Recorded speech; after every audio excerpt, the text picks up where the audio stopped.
último capítulo dessa primeira parte da nossa série nas epístolas pastorais. Nós vamos encerrar 1 Timóteo. Nós vamos fechar aqui com algumas recomendações de Paulo, para esse rapazinho que a essa altura já não é tão rapazinho mais, porque já ouviu muita coisa, já aprendeu muita coisa de Paulo. Então abre sua Bíblia em 1 Timóteo capítulo 6. 1 Timóteo 6, 17 a 21.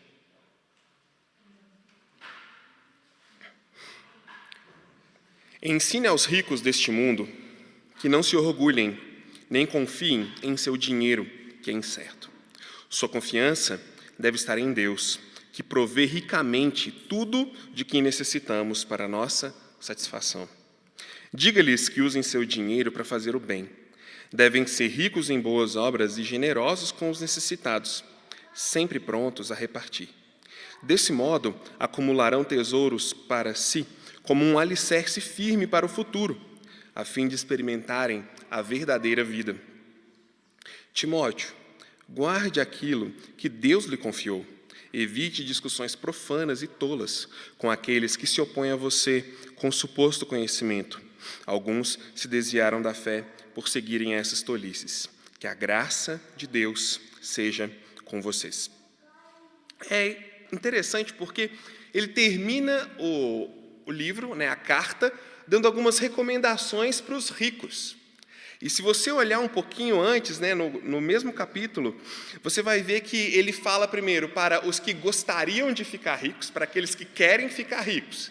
Agora parece que ele está falando para aqueles que conseguiram, sabe? Ou para aqueles que já eram ricos. Ele dá algumas exortações para esse pessoal. E ele está dizendo o seguinte: olha, Timóteo, exorte, essa é a palavra, exorte, chame atenção. Não necessariamente diga ensinos aleatórios, mas exorte, haja com intencionalidade para com essas pessoas. Com que objetivo?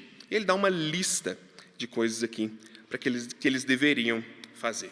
Mas se você olhar um pouco mais no final do texto, você vai ver que tem um objetivo claro na fala dele. Ele diz lá no final o seguinte: para que ajuntem um tesouro que é sólido fundamento para o futuro, para que ajuntem um tesouro para um tempo vindouro e para que tomem posse da verdadeira vida. Então o que ele está dizendo para Timóteo? Timóteo, exorte os ricos. Com qual objetivo? Para que eles ajuntem tesouros para a vida vindoura e para que eles experimentem, tomem posse da verdadeira vida. Quando você observa o texto na NVI, fica mais claro da gente entender a expressão, porque a NVI vai dizer: exorta os ricos no presente século. A ideia aqui para essa expressão, deste mundo, no presente século, é um pedaço de tempo. Então o que ele diz? Olha, exorte os ricos desse pedaço de tempo, dessa era, desse pedaço limitado de tempo. Para quê? Para que eles pensem de maneira mais ampla na eternidade. Ele faz um contraste. Exorte os ricos de agora, desse pedacinho de tempo em que nós vivemos, com começo e fim, para que eles pensem em tesouros que têm um valor maior, um valor eterno. Esse segmento de tempo, essa unidade particular de tempo em que nós vivemos, ela vai passar. Por isso, chama a atenção desses caras, para que eles pensem além. Afinal de contas, a nossa vida ela é como uma neblina, É como uma erva. Nasce, fica verdinha, de repente, murcha, seca, é queimada. É como a neblina que a gente vê na serra de manhã. Deu 10 horas, 11 horas, ela desaparece. Essa é a nossa vida. E ele diz: exorte os ricos desse espaço de tempo para que pensem no futuro e experimentem, tomem posse da verdadeira vida, da vida eterna. Como eles deveriam fazer isso? O que ajudaria eles a pensarem no futuro, a terem uma visão mais ampla, a perceberem algo mais, além do seu próprio umbigo, da sua própria realidade, nesse espaço limitado de tempo?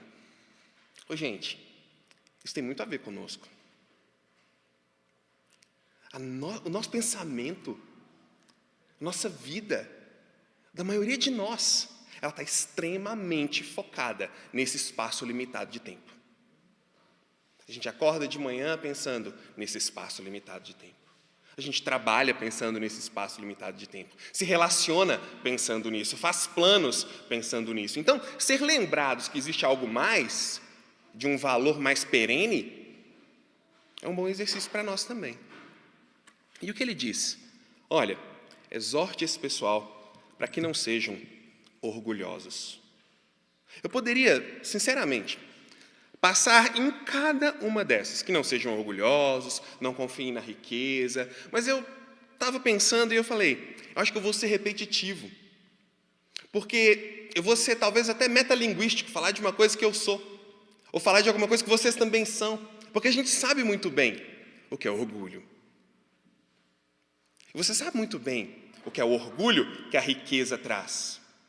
Ah, Rafael, não sei não, nunca fui rico, mas eu aposto que você já sofreu do orgulho de alguém que era rico. Então, acho que todos nós podemos nos encaixar aqui.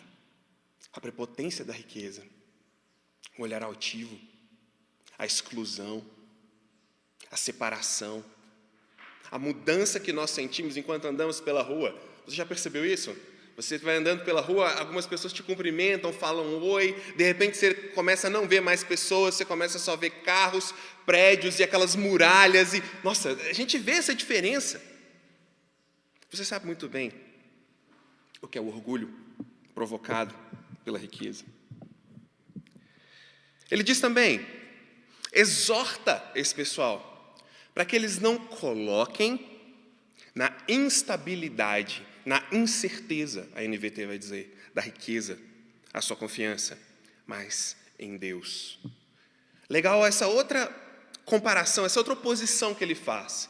Não coloque a sua confiança na incerteza da riqueza, mas em Deus.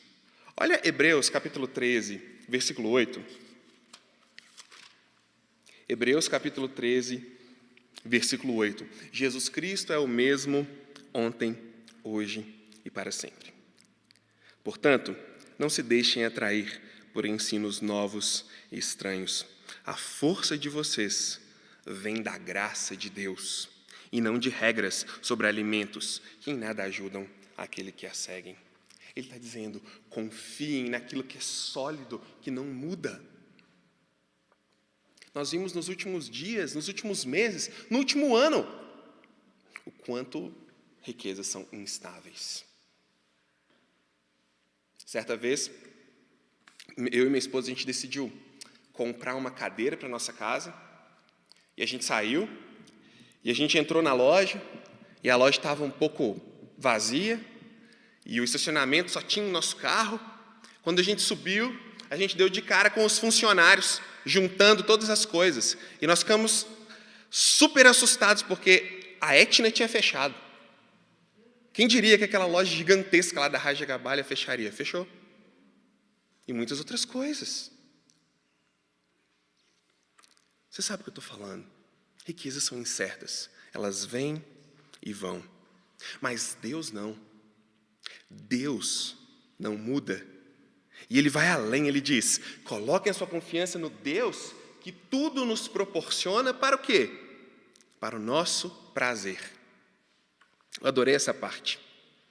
Porque riqueza, orgulho, estabilidade, geralmente está relacionado, na linguagem nossa, ao conforto, à estabilidade, aquela outra frase que você vai ouvir pra caramba, a independência financeira, não é isso? Está tudo relacionado à grana. Mas ele diz, não coloque a sua confiança nisso, porque tem alguém que já pensou no prazer de vocês. Para alguns isso deve ser até chocante. Enquanto eu estudava, eu fiquei pensando, porque normalmente Deus é apresentado como aquele que vai privar você de prazeres, não é? Ah, eu vou para uma igreja evangélica, eu vou seguir uma religião, então agora eu vou me vestir de tal maneira, eu vou agir de tal forma, eu vou parar de fazer as coisas que eu gosto, porque eu vou servir a Deus. Mas Paulo diz, gente, esse pensamento está equivocado. Existe um Deus que pensa no prazer e na satisfação de vocês. Volte para Gênesis e pense na própria criação. Deus criou a luz, criou os animais, criou as plantas, foi vendo que aquilo tudo era bom, entregou aquilo para o homem e a mulher cuidarem, disse para eles: olha, dominem sobre isso, aproveitem tudo que está à disposição de vocês. Ele olha o homem e diz: não é bom que ele fique sozinho. Ele cria um relacionamento complementar para homem e mulher. Jeremias 29 também vai dizer: eu sei que pensamentos eu tenho a respeito de vocês, pensamentos de paz, pensamentos bons, não pensamentos de guerra. Paulo está dizendo o seguinte: Timóteo, exorta eles, porque talvez eles vão começar a confiar somente nas riquezas para a sua satisfação. Mas lembre-se, pessoal, que existe um Deus com prazeres perenes, com prazeres duradouros, que apontam para algo eterno e não temporário. E ele continua: que façam o bem, que pensem no bem comum, sejam ricos em boas obras. O mesmo Paulo disse lá em Efésios, capítulo 2, versículo 10, dizendo: olha, Deus preparou boas obras para vocês andarem nelas antes da criação do mundo. O que ele está dizendo? Exorta esse pessoal para que reflitam que existe algo que Deus já separou para que fizessem. Sejam ricos nisso, sejam ricos na busca dessas boas obras, em entender que boas obras são essas, como elas se infiltram, como elas podem ser disseminadas na comunidade local e na sociedade. Sejam ricos nisso, se interessem por isso, se engajem nisso. Sejam generosos em dar. Nós já ouvimos alguém dizer: mais bem-aventurado, mais felicidade existe em dar do que receber. Olhem além, o mundo não é só juntar coisas, doem também. Percebam quem está ao redor de vocês. Porque, gente, não é de hoje que riqueza cega. Eu não estou pregando contra a riqueza, a gente já falou disso. Mas não é de hoje que ela cega o ser humano para quem está ao seu redor. E ficam como cavalos com viseiras, não percebem quem está ao lado. O que ele está dizendo? Exorta esse pessoal para que percebam quem está ao redor, na sua comunidade, na sociedade. Abram os olhos. Vejam, existem outros. Sejam prontos para repartir. E aí ele chega no ponto: ajuntando um tesouro que é sólido fundamento para o futuro. Mateus capítulo 6, versículo 20 vai dizer: não ajunte para vocês tesouros na terra, onde traça, ferrugem, corroem, onde ladrões escavam, procuram e roubam, mas ajuntem para vocês tesouros no céu, onde nem traça, nem ferrugem, corrói, onde ladrões não escavam, nem roubam. Pensem em tesouros eternos, duradouros, além do que os nossos olhos podem contemplar. Mas o que é isso? O que significa isso? Então quer dizer, você pode perguntar, que eu preciso viver minha vida fazendo boas obras, dando coisas para os pobres, repartindo tudo que eu tenho, porque isso vai me garantir um lugar no céu, não é? Ajuntando um tesouro no céu, que é sólido fundamento. É isso mesmo? Não. Não é isso que ele está dizendo. O que ele está dizendo é: dediquem a vida de vocês naquilo que tem peso, sentido eterno. É uma exortação para que eles invistam a sua vida naquilo que vai durar, naquilo que vai ainda continuar existindo depois do fim, do recomeço. O que fazemos aqui reflete ou tem significado, peso na eternidade. Não como já foi dito muitas vezes: faça o bem, não negue água para ninguém, dê comida a todo necessitado e você terá um terreno no céu. Não dessa forma.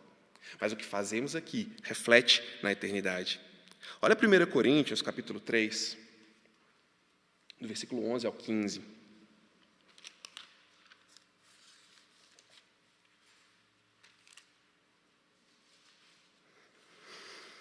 1 Coríntios 3, 11 a 15.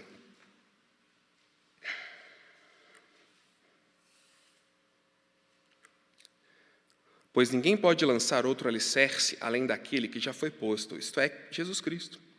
Aqueles que constroem sobre esse alicerce podem usar vários materiais, ouro, prata, pedras preciosas, madeira, feno ou palha. No dia do juízo, porém, o fogo revelará que tipo de obra cada construtor realizou, e o fogo mostrará se a obra tem algum valor. Se ela sobreviver, o construtor receberá recompensa. Se ela queimar, o construtor sofrerá grande prejuízo, mas será salvo como alguém que é resgatado do meio do fogo. Por que eu estou lendo esse texto para você? Para te mostrar que o que a gente faz agora tem sim peso, valor e até medida depois, na eternidade, mas não para a nossa salvação. Mas não para definir se a pessoa vai para o céu ou para o inferno. Não é esse o sentido de ajuntar tesouros no céu. Mas o sentido é de ajustar o máximo possível a minha vida, os meus valores, com os valores de Deus. Eu já disse para alguns, amar o que Deus ama e odiar o que Deus odeia. É um bom norte para a nossa vida cristã. Não é moralista, não é farisaico, é bem sincero e nos coloca para pensar. Ame o que Deus ama, odeie o que Deus odeia. Isso é ajuntar tesouros lá, onde as coisas são eternas, perenes. É nesse aspecto que nós comparamos a nossa vida com os valores de Deus. E aí nós vamos perceber, os tesouros são duradouros ou os tesouros são apenas para esse espaço, para esse período limitado de tempo. Exorte os ricos deste mundo para quê? Para que tomem posse da verdadeira vida. Paulo não fala isso só aqui. Ele já falou isso algumas vezes no texto dele. O que significa isso? Tomar posse. Essa expressão virou até jargão, né, no nosso contexto. Mas o que é tomar posse da verdadeira vida? Eu vou te mostrar. Tomar posse da vida verdadeira é encarar o fato de que ainda estamos num espaço limitado de tempo, mas que, com os valores de Deus, com os valores celestes, nós antecipamos o reino de Deus. Nós vivemos aqui como cidadãos do reino de Deus, mesmo que ainda não tenha sido concretizado plenamente esse reino. Tomar posse da verdadeira vida é experimentar a liberdade desses padrões egoístas, desses padrões materialistas, desses padrões centralizados somente na nossa necessidade e no nosso prazer, e ter a liberdade de experimentar o reino de Deus agora. E o que isso significa na prática? Significa que a minha vida é um anúncio do reino que virá. A maneira como eu vivo aqui se torna um anúncio daquilo que Deus instaurará nesse mundo, o reino dele. Afinal de contas, por que ele diria na sua oração, no modelo da sua oração, venha até nós o teu reino? Venha a mim o teu reino, seja feita a tua vontade aqui na terra como ela é feita no céu. Que a minha vida seja um exemplo, um símbolo, um sinal de que esse reino existe e de que, por fim, ele será pleno sobre a terra. Qual o objetivo da exortação de Paulo para os ricos, que ele desejava que Timóteo fizesse? Timóteo, exorte os ricos para que a vida deles seja um anúncio do reino de Deus aqui na terra. Olha que legal. Eu achei isso o máximo, porque, salvo exceções, normalmente, a vida do rico, muito rico, ela é um anúncio do reino dele. Como? Ora, pelo carro dele, pela roupa dele, por onde ele mora, pelas coisas que ele tem, que ele faz. O estilo de vida, não estou criticando, é um anúncio do reino dele, de como ele é bem-sucedido, de como ele tem a independência financeira. Mas o que ele diz é, a vida de vocês é um anúncio, não do seu reinado, mas do reinado de Deus. Isso é diferente. Porque isso tira fora o orgulho, isso tira fora o egoísmo, isso acrescenta o bem, isso acrescenta boas obras, isso envolve repartir, isso envolve pensar no depois. Ele exorta os ricos, agora ele exorta Timóteo. E ele diz, e você, Timóteo? Timóteo, para você é o seguinte, guarde o que lhe foi confiado. O que foi confiado para Timóteo? Desde o primeiro capítulo de Timóteo até agora, o que Paulo está ordenando, incitando ele a guardar como algo muito precioso, a proteger, a lutar por ele, a elevar o seu valor, a ensinar as suas verdades? O Evangelho. E você, Timóteo, protege o que foi entregue a você. A responsabilidade de pregar o Evangelho nessa comunidade. Como? Ou melhor, por quê? E você, Timóteo, guarda o Evangelho. E aí a gente pergunta para o texto, a gente tem que perguntar, por quê? Por que ele vai guardar o Evangelho? Porque alguns, professando-o o quê? Professando aquilo que Timóteo guardava, o Evangelho, se desviaram da fé. Por que era tão importante que ele guardasse o verdadeiro Evangelho? Porque era possível que, mesmo professando, dizendo esse Evangelho, ainda era possível se desviar da verdadeira fé. Nós vamos voltar nesse ponto. Mas como agora ele diz para Timóteo fazer isso? Ele diz, Timóteo, guarde o que te foi confiado. Evita falatórios inúteis, profanos e contradições daquilo que falsamente chamam de conhecimento. Vamos lembrar um pouquinho o que era o problema aqui? Discussões sobre o valor do Evangelho. Era necessário acrescentar alguns princípios que estavam relacionados ao quê? Casamento, comida e sexo. E essas discussões eram incitadas o máximo possível como um alterotismo intelectual. Para quê? Para que os mestres ganhassem espaço e conseguissem, a gente viu aqui no finalzinho do livro, conseguissem grana, conseguissem posições, recursos, achando que a piedade é fonte de lucro. Então, Paulo diz para ele, olha o seguinte, defenda o verdadeiro Evangelho. Essas discussões que se passam por intelectuais, mas que deixam fora o Evangelho, evita isso. Porque caindo nesse beco, alguns se desviaram da fé. Jesus falou isso, gente. Lá em Mateus, capítulo 7, versículo 22 e 23. Ele diz, e no último dia alguns vão chegar para mim e vão falar, mas Senhor, em teu nome não profetizamos. Em teu nome não, expelimos demônios, não fizemos milagres. Aparte-se de mim, vocês que praticam iniquidade, eu nunca vos conheci. Gente, por que essa exortação para Timóteo? Porque é possível falar do Evangelho sem ter o coração conquistado pelo Evangelho.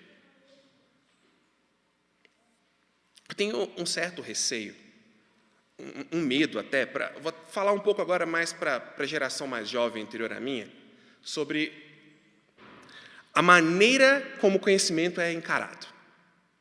Porque o que eu vejo acontecer em muitos casos é o seguinte, eu chamo de geração dos reforminions. Eles assistem uns vídeos do Nicodemos, do Jonas Madureira, do David Leonardo, do Ed René, de vários teólogos isso aí, alguns bons, outros não, e já dominaram aquele conhecimento, já conseguem repetir como papagaios o que eles ouviram dos teólogos, e pronto, eu estou no caminho da fé. Cuidado. Vida cristã é mais do que simplesmente repetir conceitos bons, verdadeiros, de boas pessoas. Ela envolve o coração encharcado. Ela envolve o coração dominado. É mais do que intelecto. Ela encharca também o restante da vida. Então, cuidado, gente. Porque é possível professar o Evangelho sem ter o coração dominado pelo Evangelho.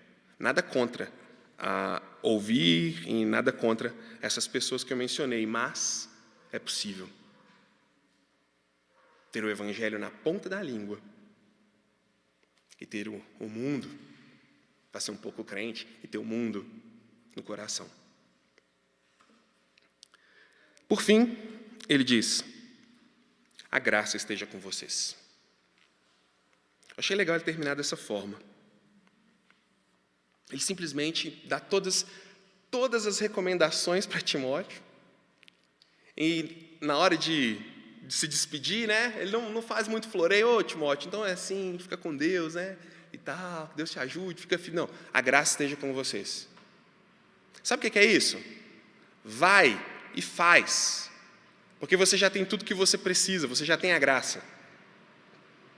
Isso é legal de pensar. Nós já temos graça. Eles já tinham graça derramada, de graça, de Deus para nós. A graça seja com vocês. Agora, Timóteo, vai e guarda o que foi confiado para você. Quando a gente lê, ao contrário, fica legal. Ó. A graça esteja com vocês. Cuidado, Timóteo, para não se desviar, porque alguns, professando o Evangelho, se desviaram. Então, guarda o que foi te confiado, porque você já tem graça. Experimenta o que eu estou te ensinando, porque você já tem graça. Olha, às vezes a gente confunde algumas coisas. E a gente começa a orar assim: Deus, me dá graça para vencer isso. Deus, me dá graça para vencer aquilo. Oh Deus, eu preciso de graça para vencer aquilo. Não estou criticando sua oração. Nós precisamos. Mas uma coisa que a gente esquece é que a gente já tem graça. O que a gente não para pensar é que se não tivesse graça, nós não estaríamos pedindo a Deus ajuda para vencer aquilo. Se não tivesse cheio de graça, nem perceber uma situação nós perceberíamos. Então, vocês já têm graça, Paulo está falando. A graça seja com vocês. Vá em frente, age, faz o que tem que ser feito. Não caia no erro da graça barata. Eu já tenho a graça, então está tudo bem. Eu já tenho a graça, Deus vai me vencer isso aí para mim. Cuidado. Isso é graça barata. Nós já temos a graça, Deus já nos deu, já nos encheu de energia, já nos deu a força que precisávamos. A graça seja com vocês. Vão.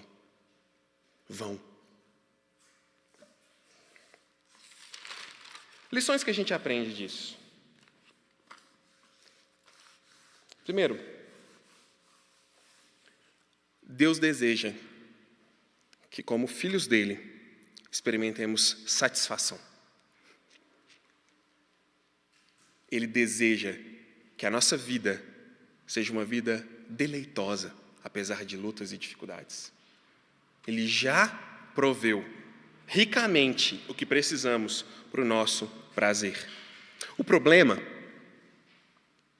é quando apostamos nas riquezas e em nós mesmos, nesse limitado espaço de tempo para experimentar prazer. Quanto mais nos prendemos nesse espaço limitado de tempo que ele chama de o mundo de hoje, esse presente século, menos experimentamos liberdade, menos tomamos posse da verdadeira vida para desfrutar com liberdade de tudo aquilo que ele tem nos dado. Segundo, contentamento é diretamente proporcional à nossa disposição de doar. Quanto maior a disposição de doar, maior contentamento. Lá no capítulo 6, versículo 6, ele diz, olha, piedade com contentamento é fonte de lucro. Ele falou isso para os que queriam ser ricos. Piedade com contentamento é verdadeira riqueza. E agora, no 17 ao 19, ele diz, os que são ricos experimentam vida verdadeira, ou seja, não limitada a um período de tempo, quando doam, repartem e não são orgulhosos. Como eu vejo ele dizendo assim, olha, alguns querem ser ricos, mas entendam, verdadeira riqueza é ter uma vida governada em todos os aspectos pelos princípios e valores de Deus. Mas para aqueles que conseguem, ou para aqueles que já são, o contentamento, a vida de piedade, ela aumenta na medida em que você aumenta a sua disponibilidade de dar, e de doar, e de não segurar para si.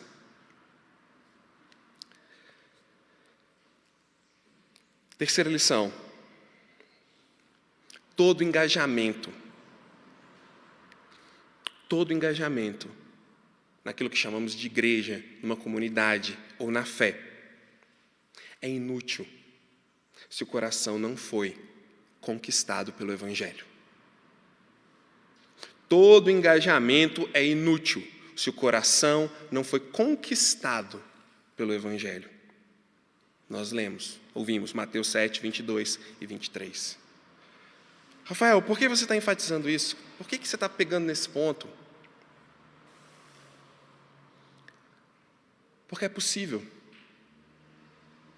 que nós estejamos super engajados, professando completamente o Evangelho, mas lá no fundo, talvez você não teria segurança para dizer que o seu coração foi conquistado pelo Evangelho. Isso não é vergonhoso? Isso não é humilhante? Isso é importante.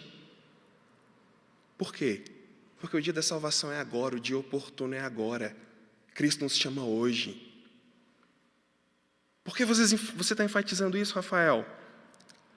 Porque é possível professar Jesus sem ter um coração dominado e conquistado por Ele. Eu quero que a igreja pense nisso. Fechando então 1 Timóteo. Uma carta para um jovem pastor, encarregado de preservar, elevar e batalhar pelo Evangelho. Diante de tudo que poderia se levantar, o Evangelho era a parede, a muralha que protege e que protegia a igreja de Jesus Cristo, pela qual Ele morreu. Você tem uma lição que nós podemos tirar dessa carta, como comunidade, o Evangelho, antes de qualquer outra iniciativa, antes de qualquer outra verdade, antes de qualquer outro movimento ou engajamento, precisa ser a bandeira que todos defendem, professam e são conquistados por ela. Isso produz uma igreja saudável.